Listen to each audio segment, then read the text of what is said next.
Bon, hier, on a assisté à une étape, une belle étape finalement. Très belle 10e étape, oui, du Tour de France qui est à suivre en ce moment sur France Télévisions.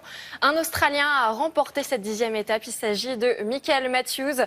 Regardez, on revoit tout ça ensemble au programme. 197 km entre Escaldes et Revel. Après 3 étapes de montagne, le peloton quitte les Pyrénées pour le plus grand bonheur des sprinteurs.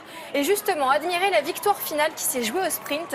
6 coureurs se disputent sur les tout derniers mètres. Le cycliste à gauche de l'écran, casque vert, passe la ligne d'arrivée en premier. Il s'agit donc de l'Australien Michael Matthews. C'est son premier succès sur le Tour. Peter Sagan termine deuxième pour la 17e fois sur le Tour.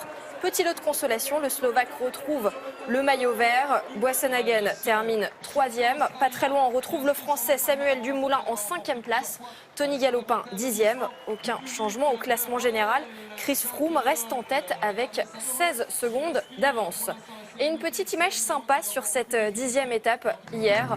Stéphanie et Thierry se sont dit oui en plein Tour de France.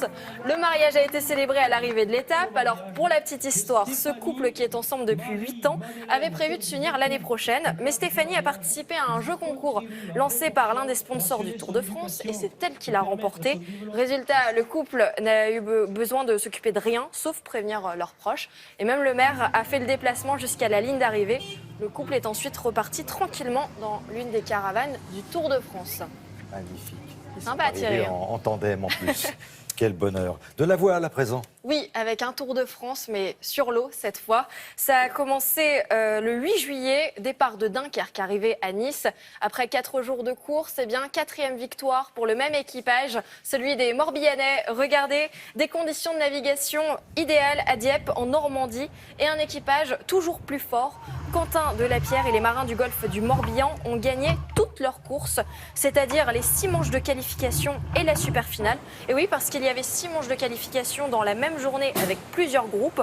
Seuls les 7 meilleurs équipages du jour participent à la super finale qui a donc été remportée par Lorina. Et hier soir, le Tour de France à la voile a quitté Dieppe, direction la Bretagne. Retour sur la terre ferme avec du BMX. Le Français Mathias Dandois vient d'être sacré champion du monde 2016 de BMX flat. Ça se passait en Angleterre. Alors qu'est-ce que c'est le BMX flat? C'est une des disciplines du BMX qui consiste à effectuer des figures sur un seul plat. On n'a donc besoin d'aucune infrastructure et il faut faire les figures les plus dures, les plus originales. Vous avez compris, donc bravo à Mathias Dandois. L'Euro 2016 est terminé, mais rassurez-vous, celui des moins de 19 ans vient tout juste de commencer. Enfin rassurez, c'est pas sûr parce que les Bleus commencent par une défaite face à l'Angleterre. L'équipe de France s'incline 2-1 après une entame de match complètement ratée. Ils devront absolument se reprendre contre la Croatie vendredi pour la suite des matchs de poule. Est-ce que vous vous souvenez de cette vidéo qui a fait le tour du web en début de semaine? Un supporter français en larmes après la défaite des Bleus face au Portugal.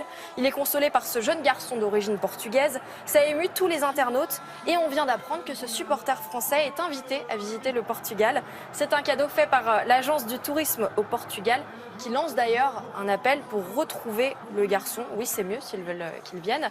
Et le petit garçon, lui aussi, sera invité. Ce serait bien de le récompenser. Il faudrait leur dire que nous aussi, on a beaucoup pleuré, Thierry. Ah bah, attendez. Et alors, des plongeons à présent. Oui, alors, des plongeons, du vrai plongeon, hein. Oui, des images impressionnantes qui nous viennent du Portugal. Regardez, c'était ce week-end.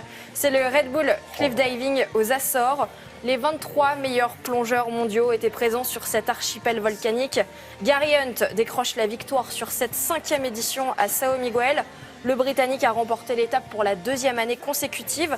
Et du côté des femmes, Rhiannon Ifland s'est imposée. Elle avait déjà remporté l'étape précédente au Texas. Elle a 24 ans, elle est australienne. Et la prochaine étape, ce sera à La Rochelle, Thierry. C'est pas très loin. Une plonge de 30 mètres, non? 27 mètres, 27 oui, mètres. c'est presque 30, ouais. C'est très, très impressionnant. Bravo, hein.